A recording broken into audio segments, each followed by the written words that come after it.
Chúngដឹងថាបងប្អូនទាំងអស់គ្នាមិនថាខ្ញុំមិនថាគេគឺកំពុងតែរងនៅសម្ពាធផ្លូវចិត្តហើយនឹងការអត់សប្បាយចិត្តជាច្រើនដោយសារតែរឿងបញ្ហាសៀមឈ្លានពានប្រទេសកម្ពុជាប៉ុន្តែខ្ញុំចង់ឲ្យបងប្អូនយល់ពីចំណុចមួយគឺរាល់ថ្ងៃហ្នឹងពួកសៀមហ្នឹងគឺវាខំប្រឹងបំភ្លៃនៅការពិត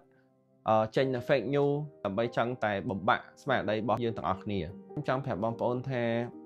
កុំឲ្យបងប្អូនមានការបាក់ទឹកចិត្តដែលពេលដែល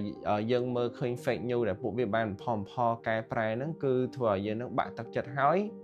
យើងអត់មានកម្លាំងរកស៊ីឬក៏អត់មានកម្លាំងធ្វើការតែការរកស៊ីរបស់យើងរាល់ថ្ងៃឬក៏ការយើងចេញទៅធ្វើការរាល់ថ្ងៃហ្នឹងគឺវាពិតជាសំខាន់ណាស់សម្រាប់ការទ្រទ្រង់នៃសេដ្ឋកិច្ចរបស់ប្រទេសកម្ពុជាយើងជាពិសេសគឺយើងត្រូវការទាំងអស់ហ្នឹងហើយដើម្បីអាចមានលទ្ធភាពអាចទៅជួយដល់បងកងទ័ពឬក៏បងជនភៀសសឹក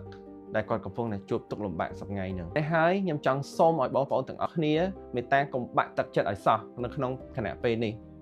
បងប្អូនទាំងអស់គ្នាគឺត្រូវតែខំប្រឹងរកស៊ីអ្នកដែលធ្វើការគឺត្រូវតែខំប្រឹងធ្វើការឲ្យល្អជាងមុនទៀតដើម្បីជាកម្លាំងចិត្តជួយសាមគ្គីគ្នារួបរวมខ្មែរតែមួយព្រោះកម្លាំងចិត្តគឺជាអាវុធដ៏សំខាន់ដែលមិនអាចមានអ្នកណាវាយបំបែកយើងបាន